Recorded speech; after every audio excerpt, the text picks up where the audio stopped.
Two.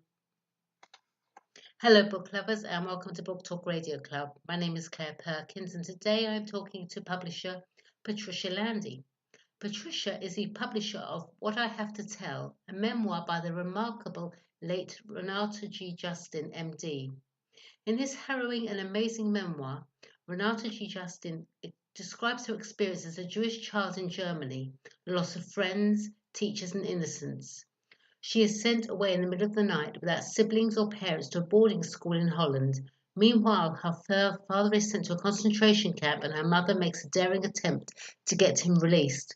Hello, Patricia. Welcome and thank you for coming on Book Talk Radio Club. Well, thank you, Claire, for having me. I've been listening to you for some time now, and I've always enjoyed your shows. Oh, thank you. This memoir is, as you said, the memoir of a very remarkable woman. She escaped the tragedy of the Holocaust in Nazi Germany and then went on to live a very dedicated life to helping others by becoming a physician. Even after she retired, she continued to believe in the essential goodness of people despite the tragic murder of her granddaughter. So why did you decide to publish What I Have to Tell? Well, Renata wrote many articles over her lifetime, and she collected them in hopes of publishing them as a book someday. I started out with her children's book, A Long Journey, which deeply touched me. And after reading some of her other essays and stories that she had been compiling over the years, we decided that a memoir would be the best way for her to tell her story to everyone. So you got to know Renata when you published, as you said, her children's book, A Long Journey Home. What was she like to work with? Well, I met her. She was a volunteer at the Children's Discovery Museum, and we sat and had a cup of coffee. And she was asking me what I did, and I told her I was publishing children's books at that point. And she had an interesting story to tell. And from that point on, we continued having coffee. We continued getting together on a regular basis. She was just a lot of fun to get together with. We went out to lunch. We discussed events of the day. And it just seemed like everywhere we went, she knew someone, and someone had a very poignant, kind story to tell about her. Oh, that's lovely. I mean, her book, the story is very touching.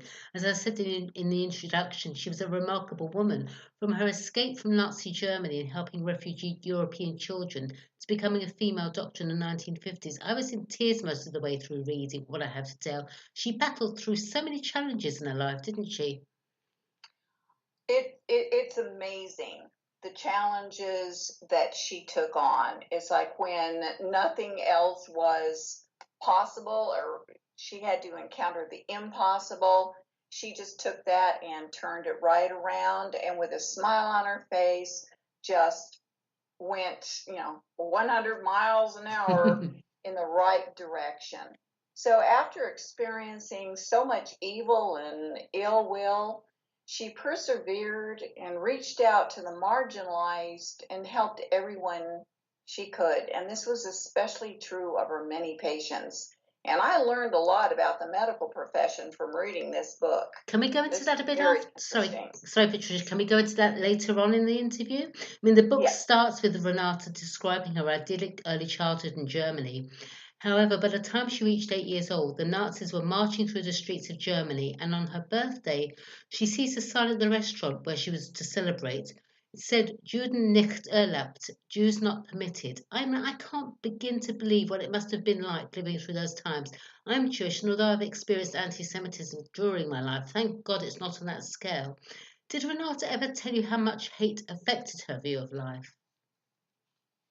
I don't know that we ever had any negative conversation. She was always, always very positive. But I do know that what happened to her did affect some of her personal relationships later on. And I do know that saying goodbye was very, very difficult for her. And And because of that, we included Nathan Zach's poem Against Parting in this memoir, because that seemed to encapsulate everything that she had to say about not saying goodbye. I mean, it struck me how dreadful it must have been for her during the time that when I read the letter she wrote to her non-Jewish school friend, and I'm going to read it out here. Dear Annie, I can no longer talk or play with you, but I will be your friend and love you all my life. Renata was not allowed to go to school as a Jew, and it was also very dangerous. She never saw her friend again. It's such evil that affected two innocent little girls. It's hard to imagine, isn't it? Well, I think we've all read stories of the horrors of Nazi Germany, and to learn how it affected children, though, is shocking. Yeah. To think that, a young child one day who has many friends, and then almost overnight they turn against you and you have no understanding of what is going on and why this is happening. I think this really brings home what daily life in Germany was like for the Jews. Yeah. And I think this is one reason that Renata went out of her way to help refugee children after World War II. And then later on, she even traveled to Colombia and helped orphan children there. Renata's father was taken to a concentration camp, but her mother made a daring bid to free him. What happened? Well, this is quite the story. Renata's mother, Emily, also had a memoir. And so we incorporated pieces of that memoir, and that memoir was actually as it was happening.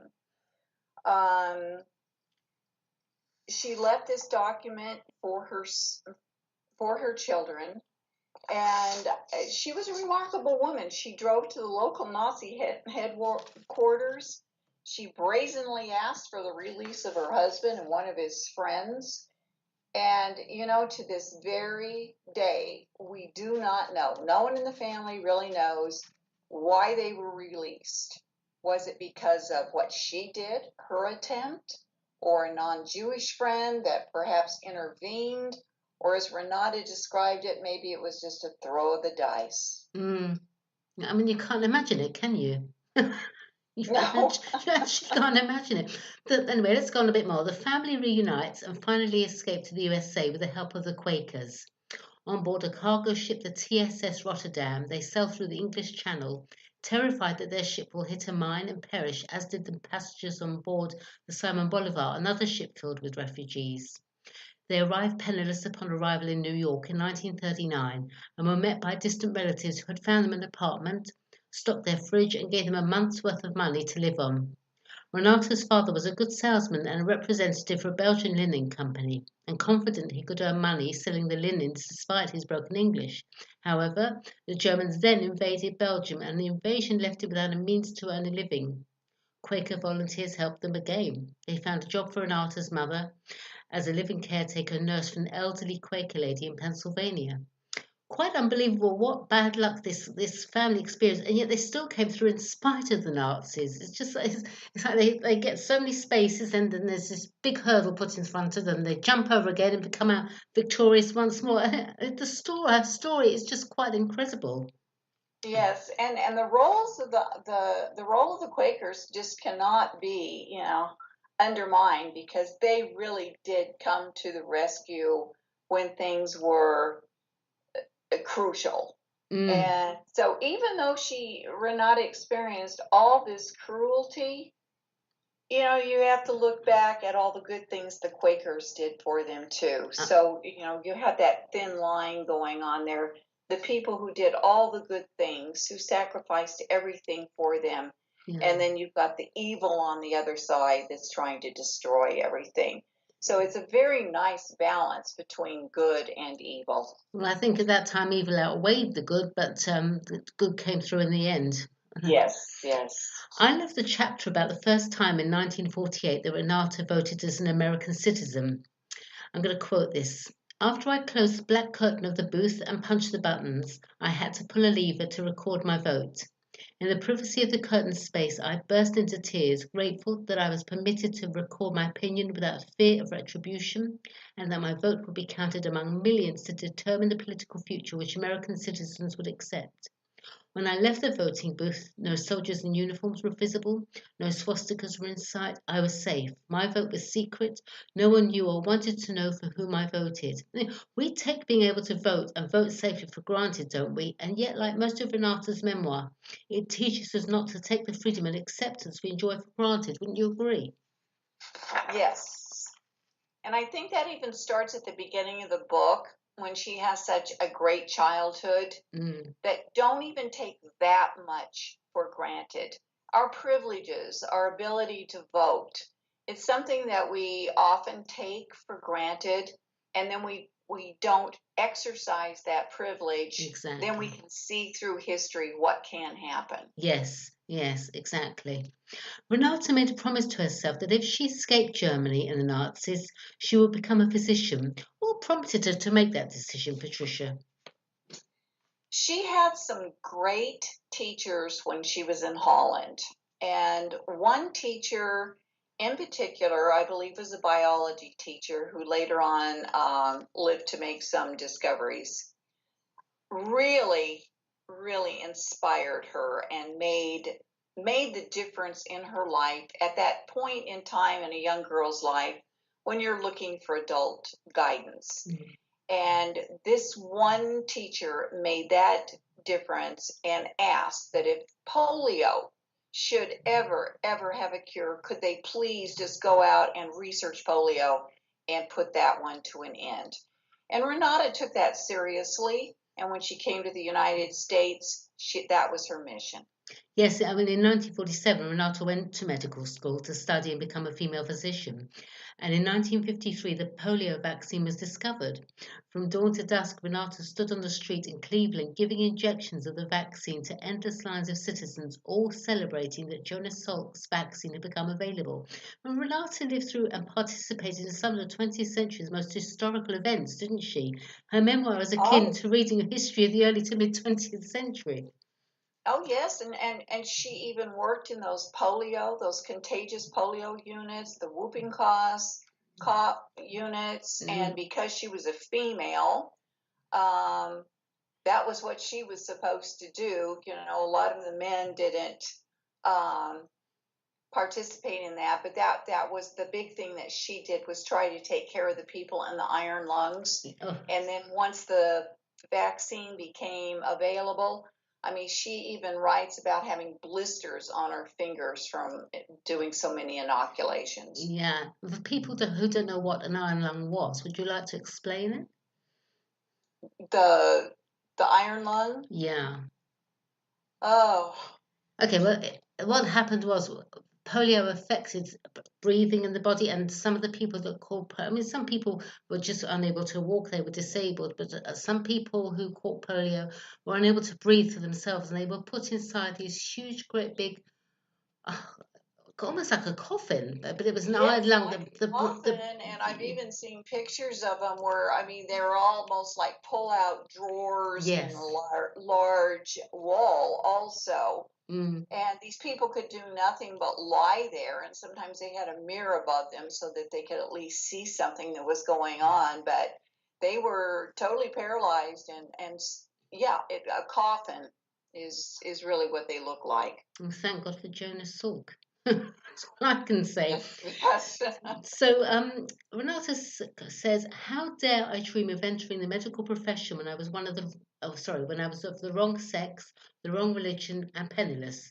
Friends and teachers pointed this out to me repeatedly, and her dream was unrealistic. Her life is so full of adversity, yet she won every time, seemingly against insurmountable odds. Did she strike you as a very determined woman?"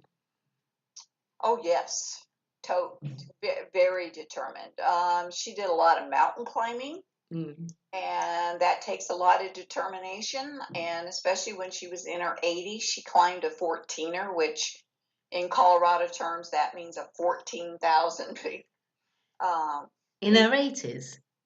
And yes, amazing. she did anything anybody could do, this woman could do it. She is just remarkable. And I think a lot of it is because being raised in Nazi Germany gave her a stubbornness that she was not going to give in to the bad system, and she was going to fight for all she was worth for the good system. In a final blow of anti-Semitism, Renata's talented granddaughter, a student at Wesleyan University, is murdered for nothing more than being Jewish. Despite all of this, Renata's story is one filled with hope and love, compassion and wisdom. In your view, Patricia, as the publisher, what is the main reason why people should buy and read this book? This book is a testimony to the human spirit. Mm. What we can do, whether we think we can do it or not, when we set our minds to something, we can produce good. And as members of humanity, that should be our goal, to struggle against the evil and go toward the good, and to create good, and to be there for people, and not just special people, the marginalized people, the underrepresented people. She always had a heart for those people. And I think if we would just look at other people as human beings the way Renata Justin did, we would all be in a better society for that. Couldn't agree more. So when is What I Have to Tell expected to be published, and where will readers be able to purchase the book? The grand launch is January 16th. Oh, so not long now. Yes, it's coming soon. And the book will be available on Amazon just as soon as they upload it. After that, I would say within a week. Oh, I'm so looking forward to reading. I know a lot of other people are too. Well, thank you, Patricia. Please come back on Book Talk Radio Club. I'd love to chat with you and hear more. In the meantime, good luck for the future, and thank you, everyone, for listening to Book Talk Radio Club. Thank you very much, Patricia. All right. Thank you for having me. Okay, bye now. Goodbye.